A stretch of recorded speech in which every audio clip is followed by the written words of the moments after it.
ونصلي ونسلم على رسوله الكريم أما بعد.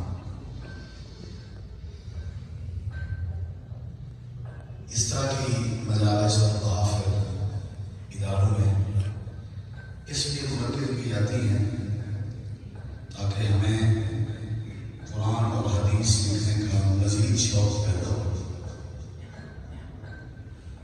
نبی کریم علیہ السلام کی حدیث ہے، غالب جامع ترمذی نہیں ہے، حضرت انس رضی اللہ عنہ حدیث کے راوی نبی علیہ السلام فرماتے ہیں ان للہ اہلین، کچھ لوگ ایسے ہیں جو اللہ والے ہوتے ہیں، اللہ کے قریب ہوتے ہیں، اللہ کے ولی ہوتے ہیں، اللہ والے ہوتے ہیں. تو پوچھا گیا کہ وہ کون ہیں؟ تو آپ نے فرمایا ہم اہل القرآن و اہل اللہ خاصہ. وہ جو اللہ والے لوگ ہیں وہ قرآن والے ہیں، یعنی جو قرآن پڑھتے ہیں، پڑھاتے ہیں، سیکھتے ہیں، سکھاتے ہیں، گویا کہ وہ اللہ کے قریب ہوتے ہیں. ایک والدہ اپنے بچے کو قرآن پاک کے حفظ کے لیے کلاس میں پہنچانے کے لیے لے کے جا رہی تھی اور بار بار اسے کہہ رہی تھی کہ جا اور حفظ کر. بچے نے ضد کی ہوئی تھی اور بار بار انکار کر رہا تھا. تو وہ گزر رہی تھی تو اس کی نظر پڑی ایک بندہ بکریوں کا چرواہا، وہ بکریاں چرا رہا ہے. تو اس پہ جب نظر پڑی تو ماں اپنے بچے کو کہنے لگی اگر تم نے حفظ نہ کیا تو تیری حالت ایسی ہوگی جیسی اس چرواہے کی ہے. تو وہ جو چرواہا تھا وہ بالکل ان پڑھ تھا، لیکن اس کے دل میں خیال آیا کہ کیا میں اتنا جہالت والی زندگی گزار رہا ہوں کہ میں اتنا جاہل ہوں کہ میں ضرب المثل بن چکا ہوں، میری مثالیں دی جا رہی ہیں. تو اس نے کیا کیا؟ اس نے اپنی ساری بکریاں بیچ دی. عمر اس کی اس وقت 40 برس تھی. بکریاں بیچی، قرآن پاک حفظ کرنا شروع کیا، قرأت، تجوید، ادب، لغت، کچھ عرصہ اس نے قرآن سیکھا. اس کے بعد اللہ نے اسے توفیق دی، وہ مسند تدریس پہ بیٹھ کے اس نے 40 سال قرآن پڑھایا بھی. پھر قرآن کے موضوع میں اس نے کتابیں بھی لکھی جسے آج ماشاءاللہ علماء قرآن کرام امام کسائی رحمہ اللہ کے نام سے یاد کرتے ہیں. انہوں نے لغت پہ، ادب پہ کتابیں بھی لکھی.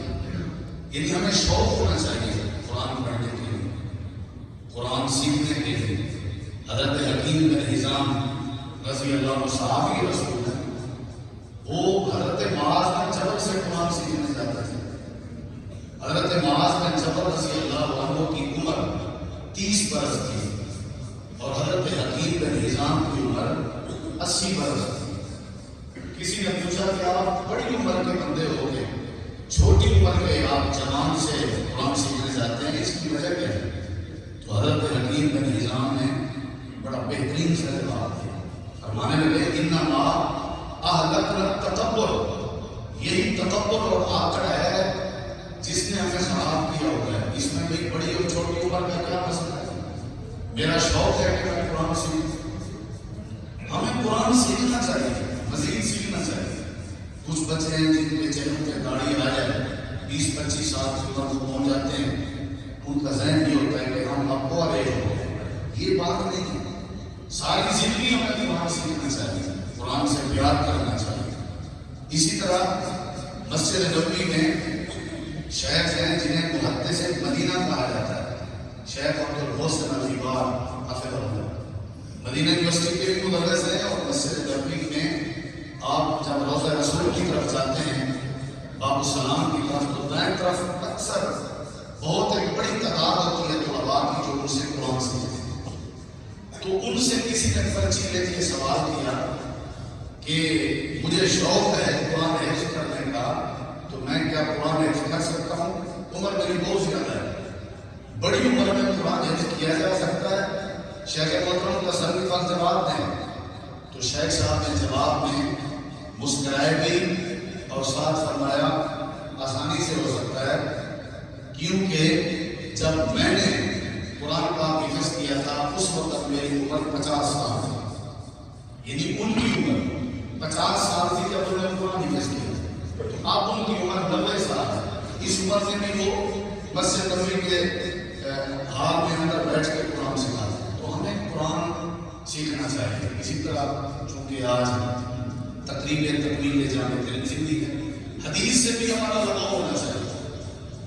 امام احمد بن حنبل رحمۃ اللہ علیہ کے بارے میں ان کے بیٹے فرزند حضرت عبداللہ بن عمر لکھتے ہیں کہ میرے والد گرامی حدیث لکھنے میں اتنی محبت کرتے تھے کہ جب میرے والد امام احمد بن حنبل رحمۃ اللہ کی وفات ہوئی تو اس وقت بھی میرے والد کے ہاتھ میں قلم تھا، یعنی لکھنا، پڑھنا، یاد کرنا۔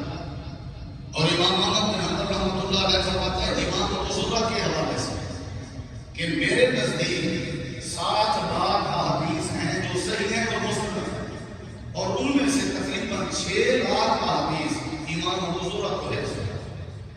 ایک بندے نے ایک مجلس میں کہہ دیا کہ اگر امام ابوزرہ کو 1 لاکھ احادیث یاد اور حفظ نہ ہوئی تو میری بیوی کو طلاق ہے۔ پھر پریشان ہو، امام ابوزرہ رحمہ اللہ کے پاس آیا کہ میں نے ایسے کہہ دیا، تو امام ابوزرہ رحمہ اللہ فرمانے لگے ٹینشن کی بات نہیں، پریشانی کی بات نہیں، اپنی بیوی اپنے پاس رکھ، الحمدللہ مجھے 1 لاکھ سے بھی زیادہ حدیث نہیں آتا۔ تو یہ مطلب ہم کیا کرتے ہیں؟ ہمیں ایک نخبۃ الحدیث یاد نہیں ہے، ہمیں ایک کتاب الجامع یاد نہیں ہے، ہم نے کبھی مشکات المصابیح کو حفظ نہیں کیا۔ ہمارے پاس حدیث کا کتنا ذخیرہ ہے، کتنی حدیثیں ہیں۔ ہم تازہ جمعہ پڑھانے جاتے ہیں تو ایک حدیث تازہ دیکھی، اسے بھی پرچی پہ لکھا اور ڈائس پہ اس پرچی کو رکھتے ہیں، ایک ایک لفظ دیکھتے ہیں، تب جا کر کے خطبہ مکمل ہوتا ہے۔ اسے تو حدیث کی محبت نہیں کہتے ہیں۔ قرآن سے بھی آپ لگاؤ لگائیں، قرآن سے بھی محبت کریں، حدیث سے بھی محبت کریں۔ حضرت عبداللہ بن عباس رضی اللہ تعالیٰ عنہ فرماتے ہیں میرے پاس حدیث کا بہت زیادہ ہے اور میں نے وہ تقریباً انصار صحابہ سے سیکھا ہے۔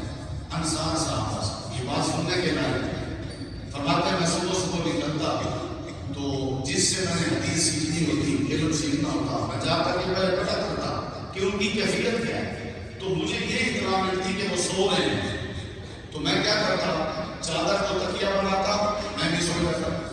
میرے ذہن میں یہ ہوتا کہ ظہر کے قریب وہ اٹھیں گے اور ظہر کی نماز میں یہ مسجد رہیں گے، میں ان سے سیکھ لوں گا۔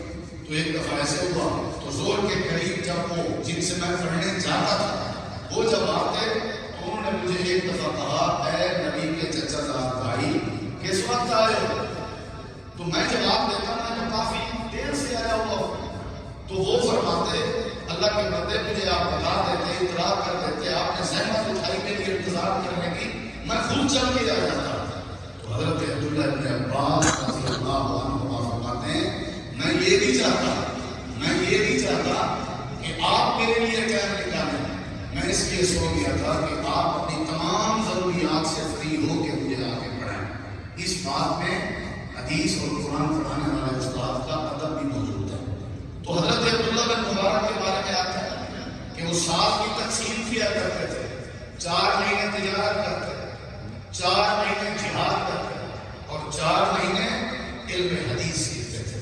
ہمارے پاس اتنا ٹائم نہیں، سب سے زیادہ ہمیں مطالعہ کرنا چاہیے، سب سے زیادہ ہمیں ذخیرہ احادیث حفظ کرنی چاہیے، سیکھنی چاہیے، پڑھنی چاہیے، قرآن پاک بھی ہمیں سیکھنا چاہیے۔ میں مبارکباد پیش کرتا ہوں سب سے پہلے ادارہ کے منتظم شیخ محترم شیخ نذیر احمد مدنی صاحب کو اور مکمل ٹیم کو، اساتذہ کو، پھر ان طلباء کو جنہوں نے حدیث کی ایک کتاب مکمل کی اللہ کے فضل سے، یا جنہوں نے قرآن پاک مکمل کیا، ان کو، ان کے والدین کو، یہ بہت بڑے اعزاز کی بات ہے۔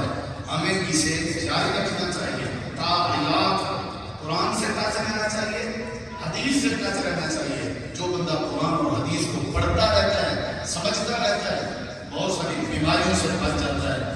معاشرتی بیماریاں جو معاشرے کو خراب کرتی ہیں ان سے بندہ بچ سکتا ہے۔ اللہ ہمیں عمل کی توفیق بخشے۔ وما علینا الا البلاغ۔